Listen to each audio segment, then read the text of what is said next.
it's a rescue mission movie. It's simply about these friends who love each other, who are willing to sacrifice themselves for each other, will do anything to break into essentially Wicked, where Minho's being held, and rescue him and get him back. And of course, the movie's going to evolve and expand beyond that as Thomas is kind of wrestles with new questions and new kind of new kind of ideas and perspectives.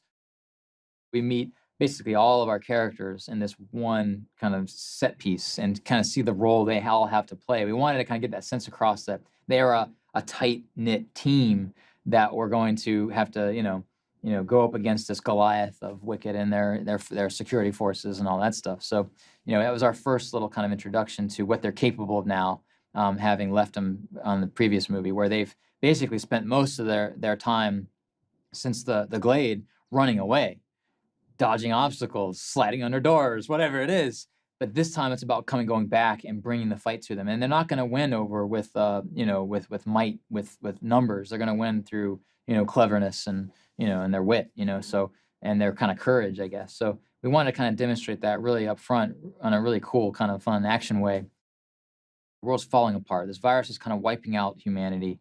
Civilization is crumbling, but there are pockets, assumingly, in the rest of the world that are surviving, are trying to survive. And so we thought it was really cool that the place where Wicked is, where they have the world's kind of resources at their disposal, they could build the gigantic protective wall that looks very similar to the mazes that we saw in the first one.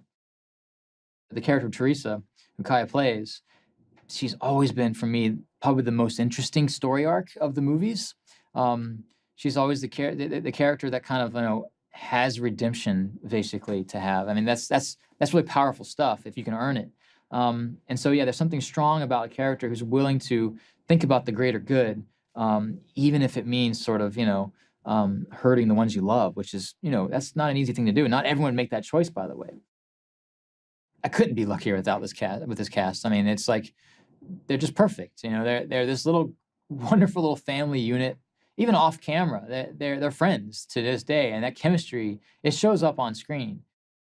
He believes, I think, in the very beginning of the movie that that Wicked is evil, and that there is no cure in the world, and that all he's really focused on is reuniting his family and setting off to greener pastures somewhere where he can be left alone. And of course, as he sets off to go find his friend, those ideas are going to be challenged completely and possibly even changed. And Teresa is a big part of that. Newt was the second character he ever met in the first movie. He was the first person he bonded with. Newt was the guy that kind of showed him the ropes around the world of the Glade. So they've always been this really great pair to each other, where while Dylan, or the Thomas character, is kind of headstrong and brave and courageous, and is always kind of jumping forward whenever is needed, Newt is the character who is thoughtful and thinks things through first, and is the quiet leader behind the scenes, essentially. We always kind of described it as kind of, he was the second in command on the Glade. He was kind of the mother of the group, essentially. He's always taking care of them, making sure everything was done properly. Whereas as Thomas has always been a little reckless, essentially. And so the two characters kind of work really well together. And so in this third movie, when they've kind of teamed up now to go rescue their friend Minho, they make a great fighting pair together. I do see it in my head, usually. Usually I can feel the emotion, and I can see the shot or the picture. And so that served me well when I walk people through that, and suddenly that seems to work to understand how they contribute their end. You've got hundreds of people, hundreds of artists and craftsmen, actors and painters, and set designers, and DP, and all these different people that come in that contribute creatively to a project. And it's just really my job just keep steering that to push it towards that spot that you're aiming toward. I want to do the fans justice. I think first and foremost, they're the reason we have this franchise.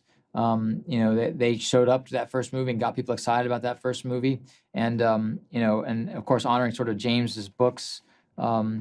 So I hope in that we've done it justice. Essentially, this idea of this movie being the biggest of the three, of course, it's huge. It's a lot of epic kind of action and adventure. I think the movie fans will be happy. If they like the first two movies, they're going to love this movie. It's probably the best one, probably.